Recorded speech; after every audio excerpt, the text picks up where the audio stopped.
Master Skywalker. There are too many of them. What are we going to do? Disney's Encanto is Walt Disney's Animation Studio's 60th film, which was released on November 24th, 2021. So basically, this woman and her family ran away from conquerors. Her husband got killed, but all of a sudden, a magic house comes out of nowhere, and everyone who was born in the family gets a magical gift. Everyone except the main protagonist, Mirabelle. And she's not really happy about that, ladies and gentlemen.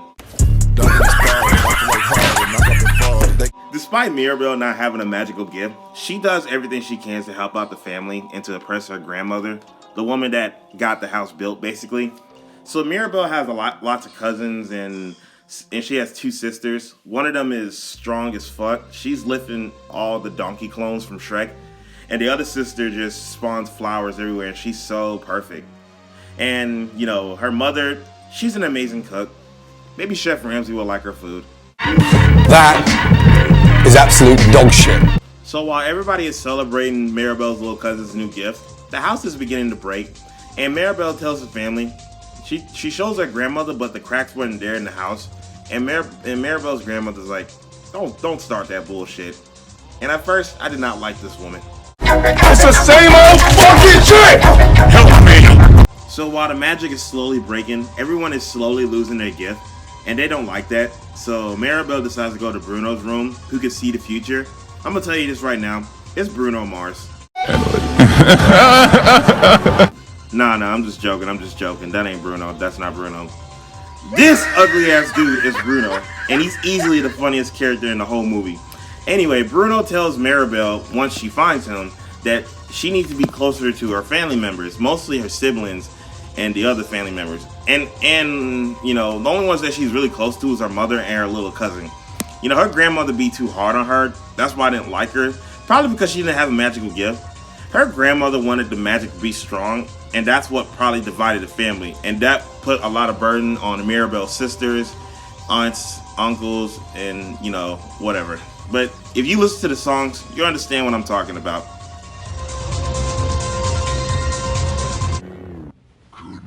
Hey, wasn't me.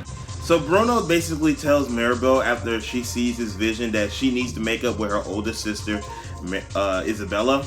And they do not really get along that well during the movie. I'm not even joking. This bitch actually got on my nerves a few times. And Mirabelle, quote unquote, said that Isabella is perfect. I'm not even joking. So Mirabelle and Isabella argued at first. Isabella grows a weird looking ass plant, and Mirabelle realizes that Isabella didn't want to be perfect. And I forgot to mention earlier that Mirabelle, quote unquote, ruined her sister's proposal. And it turns out that Isabella didn't want to marry the guy. She wanted a guy that liked her for who she really was, not because of her magic gift. So they both sing a song, and it turns out that Isabella is stressed out because she is so perfect. I mean, I don't blame her. And I take it back by calling her a bitch, because after hearing the song, I can understand what she was talking about. So anyway, Mirabelle's grandmother came back after the two sisters reconciled, and she said that Mirabelle broke the family into magic, and Mirabelle was like, fuck all that bullshit, I had enough of your crap. So Mirabelle stands up to herself, and the house ends up breaking because she is so upset and emotionally distraught. So the house ended up breaking, and I blame the grandmother for this. It's not your fault, Mirabelle. All we had to do was follow the damn train, CJ. So after the house breaks, Mirabelle runs away to the river. She's upset because she felt like she destroyed the house with her emotions when it wasn't completely her fault. And her grandmother finds her and apologizes for everything she's done to her. And her grandmother realizes that it was her fault that the magic in the house broke. She was so hard on everybody because she didn't want to lose her family, like how she lost her husband to the conquerors all those years ago. So they reconciled, went back to the house, they rebuilt it with the help of the villagers, and the final piece was a doorknob to the door, and they gave it to Mirabelle. Mirabelle puts the doorknob on the door, and the magic is instantly restored to the house, and everybody gets their magical gifts back. Everybody's happy. It's a happy ending.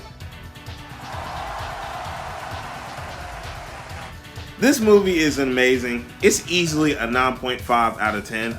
I like how there's no main antagonist in this movie, like in the other Disney movies, like fucking Bambi, Tarzan. The Lion King. Long live the king!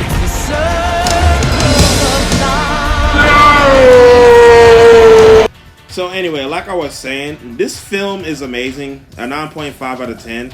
And if you listen to the music more, the songs, you'll understand the characters more easily and why they're struggling with their magic. Anyway, like I said, this film is on par with Raya and the Last Dragon. The only thing that Raya and the Last Dragon beats Encanto in is exploration. What Encanto beats Raya in is music and storytelling, just by a little bit. But otherwise, I think the movies are on par. And it takes place in Colombia. And I like how Disney is exploring different cultures, starting with Raya and now Encanto. I like how they're trying new things. And like I said, I like how this film didn't have a main antagonist. So, yeah, that's Encanto for you guys. I suggest y'all check it out. Anyway, that's it for today. Y'all take care, stay safe, and stay healthy. I'm Black Sonic. Peace! Try me, my fight, fist, fuck, all sirens, heavy fat, diet, pop, molly, I got clicks of white, ice in my bitch, right, nice, and I do fight, dice, on my dick, like a bite. I'm a wicked when I hit that liquid.